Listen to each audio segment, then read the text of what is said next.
Hi, everyone. This is Ashley, one of your Life Simplified hosts. I'm part of Epsilon Sigma Phi, otherwise known as ESP, a professional organization that supports extension professionals by helping them grow in their careers, connect with others, and receive recognition for their work. Right now, I am participating in a leadership program through our Kentucky chapter of ESP, and that includes completing a final project. For my project, I am focusing on leadership books written by local authors. Through a series of workshops, I plan to summarize the key insights from each book and design activities to help participants actually put those leadership lessons into practice. The goal is to make leadership development engaging, interactive, and relevant to our community. Additionally, the authors have generously volunteered their time to be interviewed on our podcast, where they'll share their perspectives on leadership.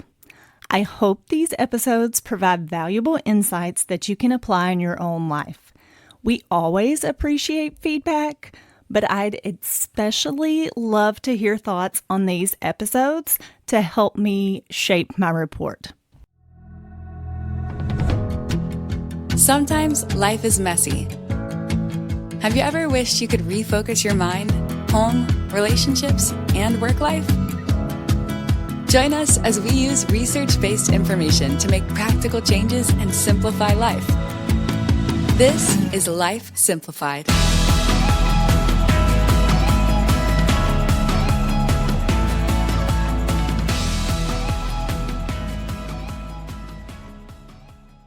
Welcome to Life Simplified. This is Ashley, and I'll be your host for today. And I'm here with Michelle Wyatt, author of Up Buttercup, How to Drive Success by Embracing the Power of Change. Welcome, Michelle. Thank you so much for being here with us today. Thank you for having me. Of course. Before we dive into the topic of change, tell our listeners a little bit about you, your background, and you can tell us about the book if you want. Just tell us who you are. Sure. Well, I am a 38-year-old mom of two. I have had a pretty interesting career journey, I think. I have a undergraduate and graduate degree in education and spent 6 years teaching primary school students. And then when my second son was born, I stayed home for a while, had a few years as a homemaker, and during that time, my husband and I started a business together.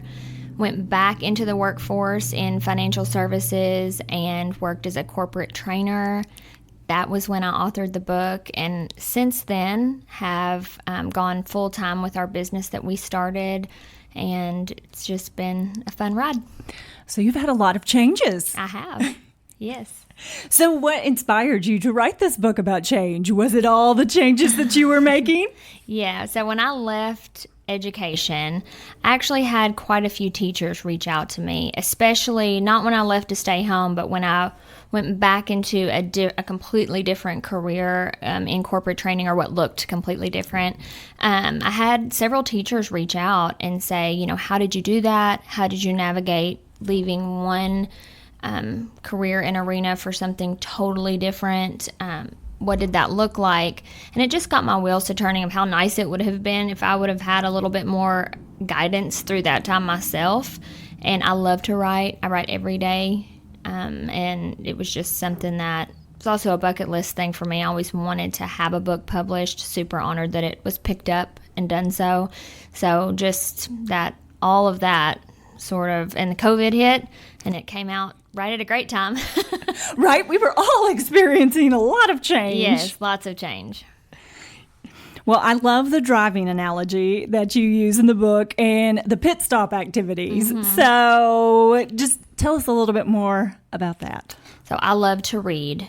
It's probably my favorite thing to do. Same. And when it comes to like informational text or self-help or whatever in that genre, I don't like a dry read. I like something that I can take and really get something from, interact with, that I can take whatever's happening in my life and fit the pieces together instead of trying to riddle all that out. So that's why I put pit stops at every chapter, because I just wanted a way for people to be able to reflect on what they'd read, or even pick it up at different points and use what made sense to them for that spot in their life. Well, and that's one of the things that you mentioned at the front of the book, that you can either read it all the way through or pick out the chapters that you need in that moment. So I just really liked that driving analogy and the pit stop with the activities. Yeah. All of our podcasters, we love to read as well. So we're like, oh, yeah. Common theme. Yes, it's great. So have you always been a change embracer? Yeah, I think so. I think I really like change. Okay. I'm probably a little weird in that. Like I like and need change. I'm not great when things stay the same. I get bored. So I've always gravitated towards careers that offer a lot of that, like teaching. No day looks the same. Right. Corporate training, which is just teaching adults in the corporate world. No day looks the same there.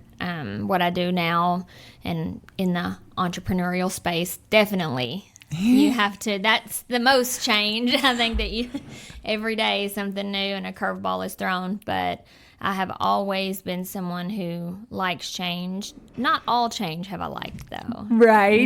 Not all the time. Right. You know. Well, and some changes are more welcome than Sure. others. Yes. And I tend to think that I have a job that there is no day that's the same. Mm-hmm. So in that aspect, like, I'm very good at embracing that change and being flexible. And then I think the other side of me, the personal side, the side at home, that I kind of like, I have my routine and I like for things to be this certain way. Yes. So I think I'm kind of right there in the middle. Yes. I think there is something to be said for, I think it's easy to look at someone and be like, oh, they handled that change so well. But I think it does depend on what kind of change it is. I talk in the book a little bit about, like, we all have a change cup that can get full, right? Like, especially with our business, there are weeks where I'm like, that's good, that's enough, no more, no more change, thank you. And so I do think circumstances play a huge role in how much change someone can embrace. But at the same time, there's some common things that help navigate through any amount of change. Right. And when you think about people who are facing change and they really find it challenging, what are the biggest challenges people face when navigating change? So when I wrote the book, and we talked a little, I wrote it both for someone in a career, either wanting to make career changes or facing career changes, which happens a lot that maybe they don't agree with, but also for someone who maybe wants to make a personal change, a personal pivot.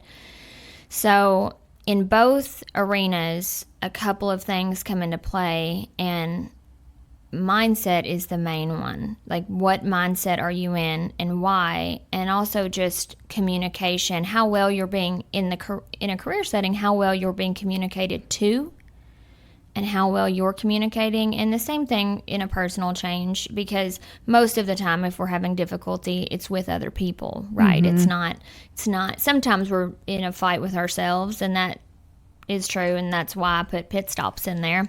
But a lot of times it comes down to how well you're communicating with others, how well you're being communicated to, and that all really affects your mindset, which is what is all about. If you go into something with a negative mindset, you will get out of it what you put in it. Yes, I agree with that completely. And change can really be hard when it's not your decision. When you talk about with careers, sometimes there are decisions made at the top of the place that you work and they affect you, but you didn't have any say in that decision. And so being able to embrace that change, and I love the mindset. We talk about mindset a lot on the podcast, and your attitude really matters. And that I liked that chapter in the book talking about mindset and attitude. You know, and it does. Sometimes it really stinks. I had a really interesting bird's eye view when I worked in corporate training, and I got to see decisions behind the curtain, right? The C-suite, why they were making those decisions. But then I also got to be boots on the ground with all the staff that were dealing with those decisions, and that wasn't easy, and it wasn't a simple nothing was ever a simple rollout. Nothing was ever as cookie cutter as the top of the pyramid wanted it to seem. And one thing that I observed in a few different places in education and working in corporate training is that if you are not the one getting to decide, and you are in a career and there's change being thrust upon you, and a lot of times our frontline staff are the people who know exactly how it's going to hit, how it's going to affect, and they don't always get a say. I would say give yourself a say.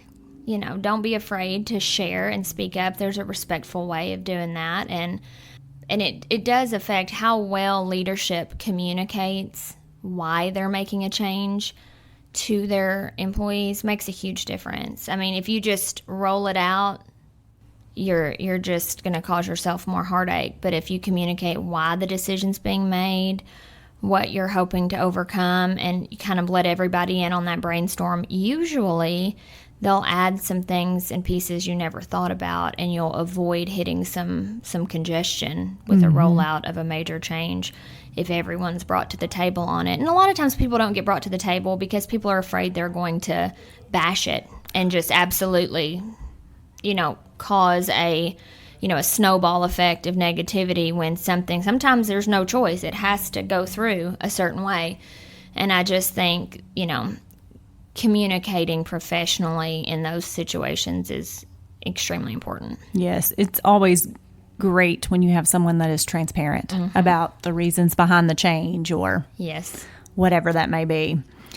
We also talk about comparison a lot on our podcast, and how we can't compare ourselves to others, and just comparison in general. And you talked about comparison as it relates to change. So can you tell us a little bit about that? Yes. I mean, personally, I believe that comparing yourself to others while you're trying to make changes in your own life can really derail your progress, because you'll become frustrated.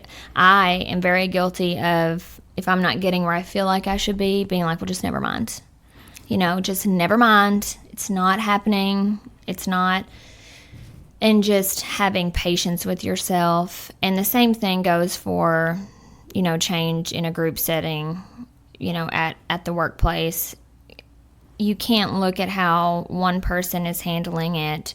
Leaders should not do this either. I've seen leaders do this and say, well, look at this person. They're handling it great. And this person over here, they're just negative, and all they see is the negative, because that may be what that person's bringing to the table. But dig a little deeper and find out why this person's workload may be a lot more than you realized. And so there's just things like that at play there. Right. And it's kind of like comparing children. You can't compare your children to each other. No. And when I taught school, I used to tell, fair's not always equal. Same thing when dealing with change. If you have a broken leg and I don't, I'm not going to get crutches when you get crutches, because I don't need those crutches.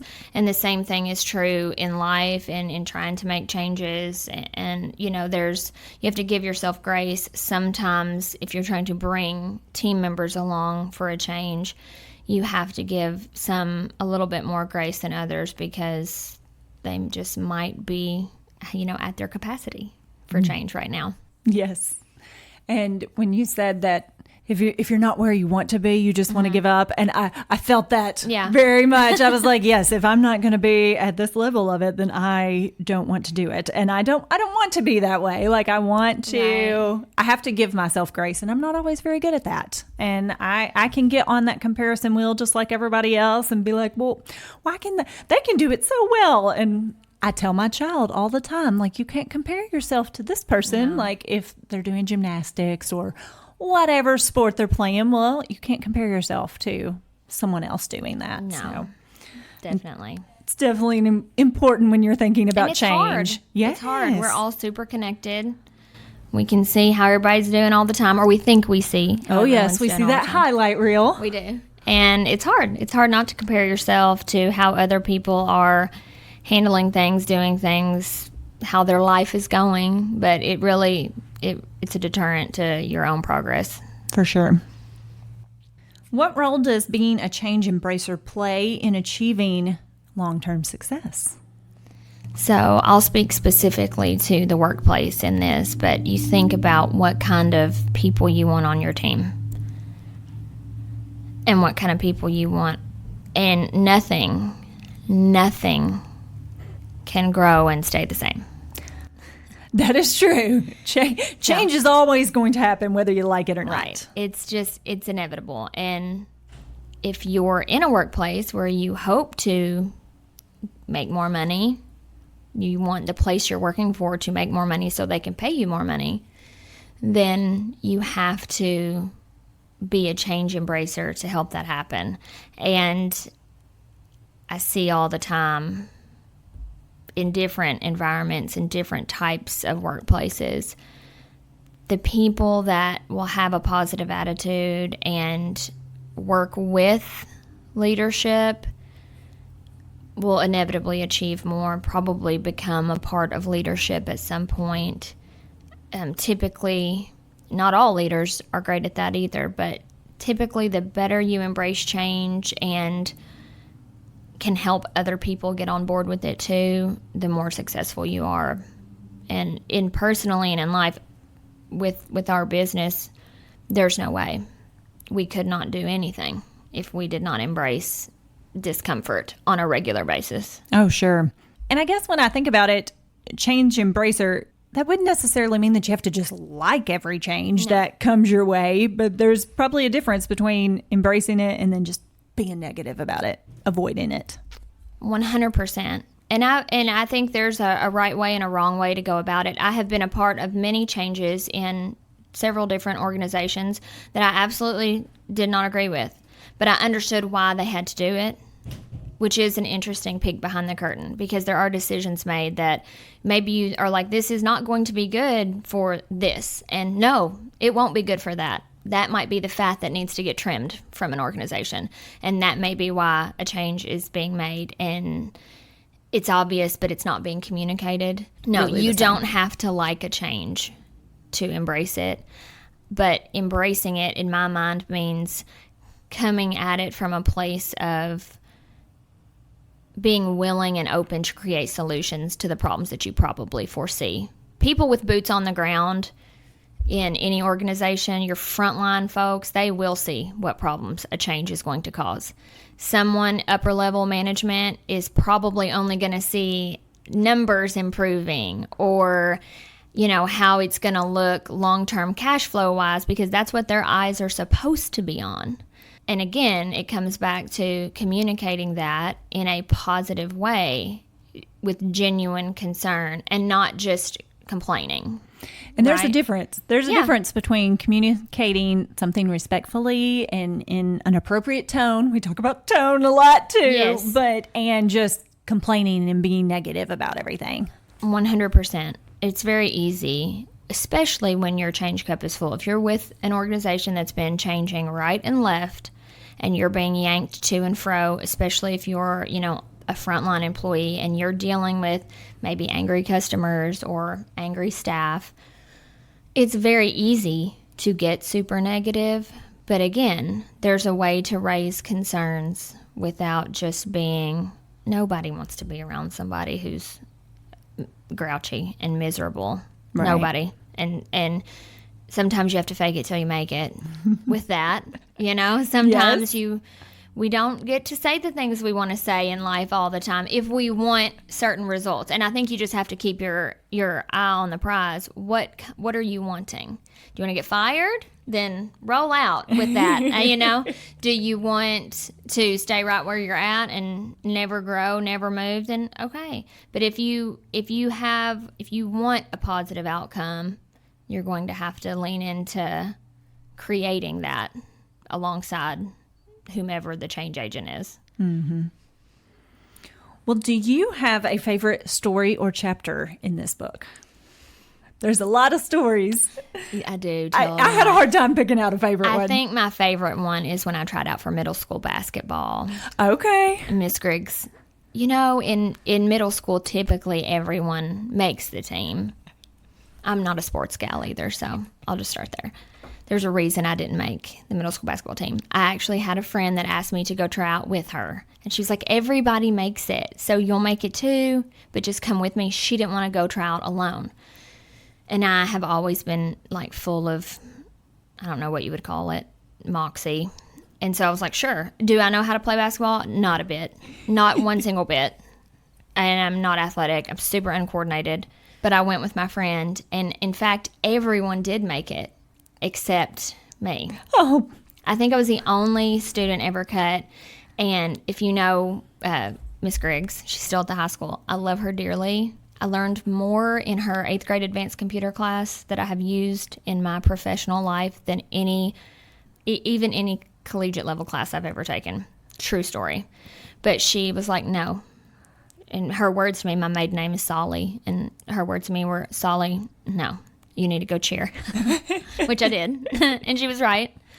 But I think looking back on that, one, I did not care because she was 100% right. I had no business being on the basketball team.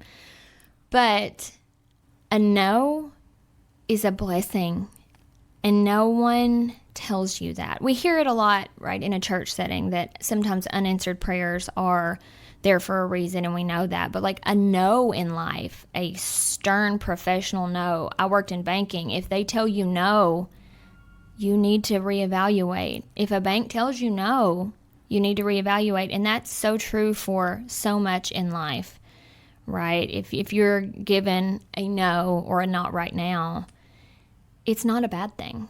Right. We need a redirect often. If we can get really honed in on something that we think is a great idea or we think we should be aiming towards, and we shouldn't.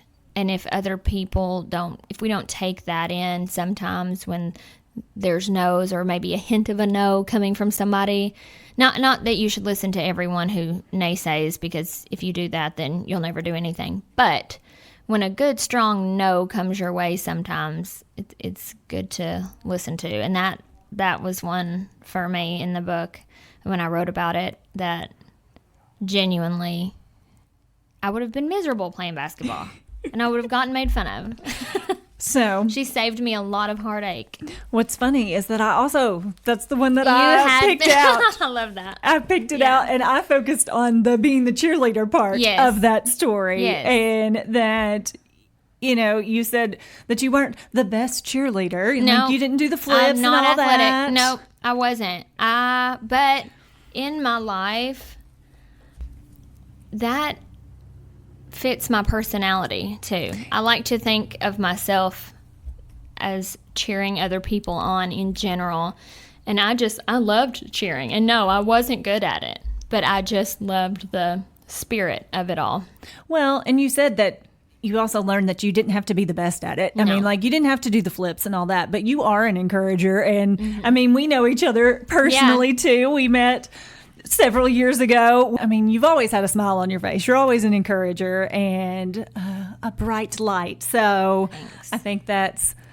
I think that fits you well, but that's just funny that was your favorite story. And I was like, well, looky here, which one I also picked out. That one sticks out to me just, I think, because it's funny at the time. And I think I was offered to be a water girl, maybe. And I was like, that's okay. Y'all don't have to. I don't have to be here. But I think it's important in life in general that sometimes if a good, strong no comes your way or something that seems like a not right now, it's okay to lean into that and pivot. Yeah. So if readers could take away one lesson from your book, what do you hope that it will be? Just that you have a lot more control than you think. And especially, and I told you this, we do this with young people sometimes, and I've worked with, upcoming graduates through this book. But especially if you're an adult, you can share your thoughts. You don't have to wait for someone to ask you your opinion. You can share, and that's outside of a lot of people's comfort zone. But the more you practice getting out of your comfort zone, you have a lot more control and a lot more influence than you probably give yourself credit for in all aspects of life. Well, Michelle, thank you so much for joining us. Where can listeners connect with you or find out more about your work and your book? I think all of my handles are now Michelle Wyatt. So Facebook, Instagram. My book is on Amazon still. And yeah, that covers it. All right. Well, thank you so much for being here with me today. I appreciate your insights on change. And if you have any questions about anything that we've talked about, feel free to reach out to us at lifesimplifiedpodcast@gmail.com. And we will see you next week. Thanks for listening to Life Simplified. We are family and consumer sciences agents with the University of Kentucky Cooperative Extension Service. Contact us at lifesimplifiedpodcast@gmail.com.